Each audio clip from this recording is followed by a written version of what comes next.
The railway trade union action has still not been called off. Now, yesterday, railway services were gazetted as issuing an extraordinary gazette yesterday. The president declared railway services as an essential service. For a detailed update of the current situation, we now join Chaturanga Hapwarachi from our newsroom.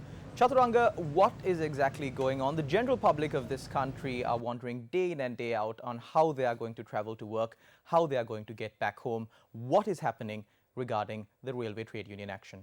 Absolutely, Shalan. We are joining our viewers at a very, with the lack of a better word, a disappointing time frame where a certain group of people have been able to manipulate the system, be it for political reasons, be it for other benefits. They have been able to manipulate the system to actually putting in danger the lives of a lot of people who travel to work and get back home using the railway system. We are joining you against a backdrop where railway services have been made an essential service in the country. A gazette has been issued, an essential service has been named, and we are also joining you against a backdrop where still people are finding it difficult and they have to face absolute risks to get to their workplaces and get back home after they are done. Now, that is the premise that I'm trying to set before we delve deep into this topic. We will see the situation today before we speak further.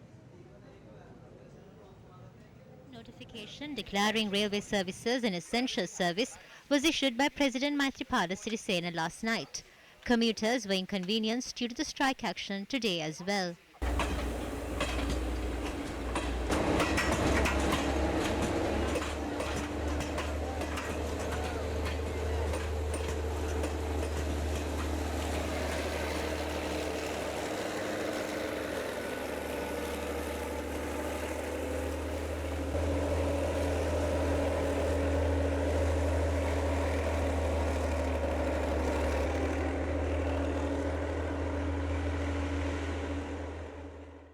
Attempts made by Newsfirst to contact the chairman of Railway Drivers Association was proved futile.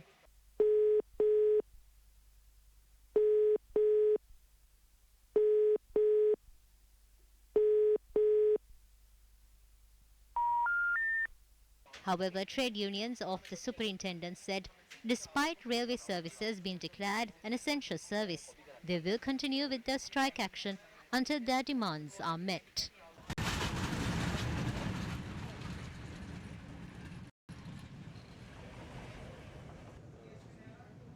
Now, if you are active on social media, if you use WhatsApp or Facebook, I'm sure at one point in your life you may have received a video clip of people on trains in neighboring countries in the region. People hanging on, latching on and getting on top of trains to get from one location to the other. That was, however, not the case in Sri Lanka for a long time until right now. You just saw how people are latching on to, hanging on to and getting on top of trains to get to their places of work and get back home. Now, they are facing a threat to their life. This is a very high risk situation and we have to understand that the security and the safety of all of these people who travel on these trains are at risk. Now, against this backdrop, something interesting happens.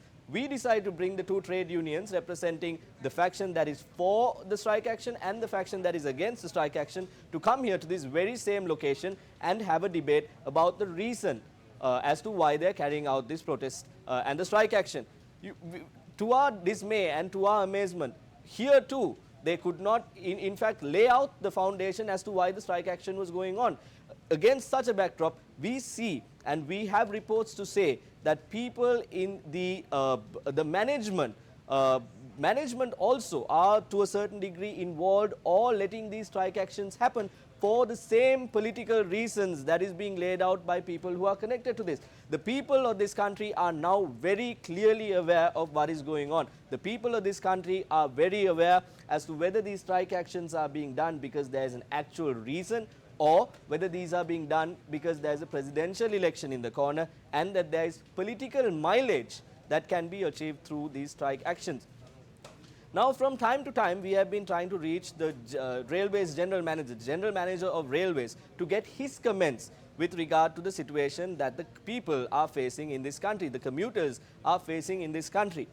Now, the statement that was made by the GMR initially to a certain degree is not a statement even a bus conductor who is in charge of one single bus with 52 seats would make. What he said was the people should take the responsibility or face the risk if they are deciding to go in trains that are overpopulated. Now the problem comes back to the first situation, where the fact that the people are going through this situation is because of the strike action launched by these people.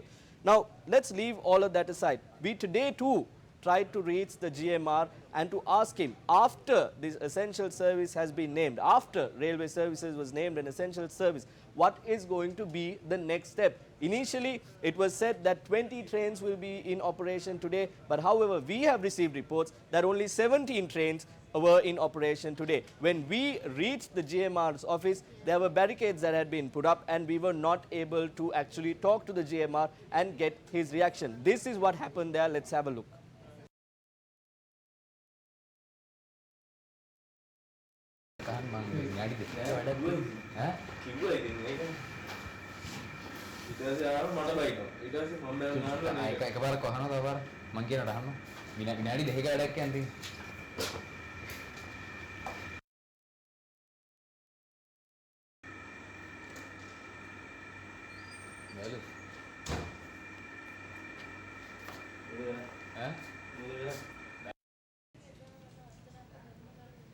Chaturanga, of course, in the past we have seen when trade unions, certain trade unions launch strike actions, or when people, the general public, people from the general public fight for what they want and fight for certain demands. For example, a simple example is the protest launched by the soldiers, the disabled soldiers demanding for certain things.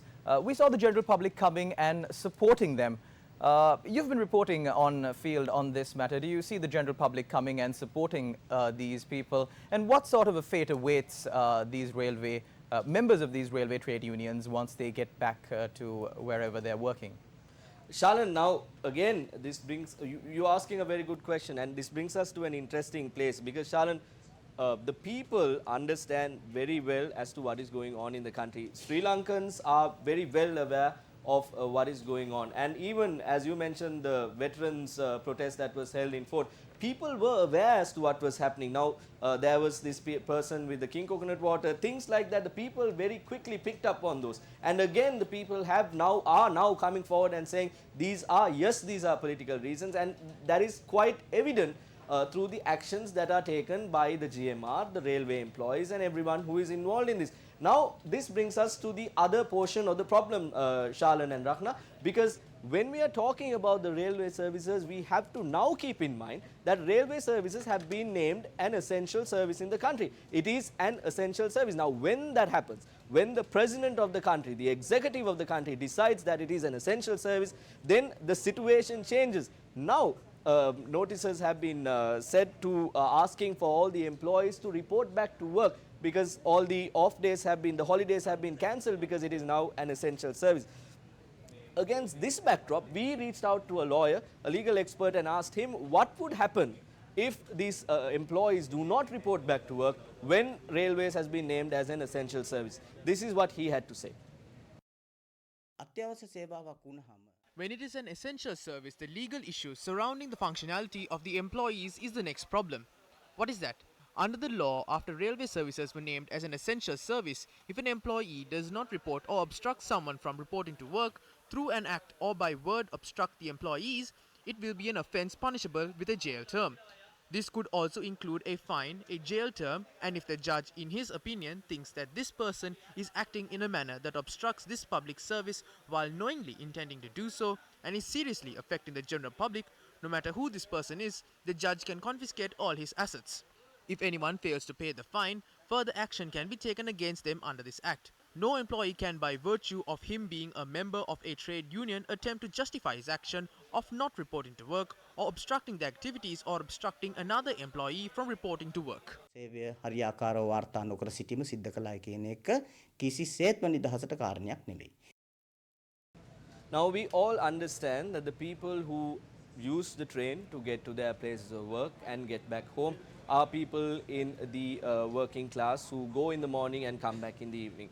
Now, from time to time throughout the railway strike action, we've seen how the people are now using the locomotive services to get to that location that they desire.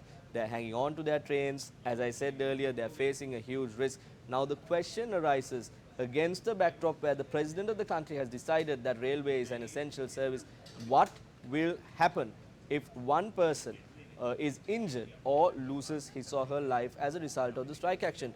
Who will be held accountable? Is it going to be the GMR? Is it going to be the individual trade unions that are responsible? Is it going to be the respective person who is in charge of that particular train that he or she or a person is injured in or loses his or her life? Now that is the big problem here. No one seems to be being held accountable in terms of the problems that is faced by the people. Again, we are coming to a situation where the railway services have been named an essential service. Now, you heard the lawyers saying that legal action can be taken. What if a breadwinner of a family, who is most importantly the people who are traveling in these trains, they are probably breadwinners, and what if a breadwinner is injured or loses his or her life?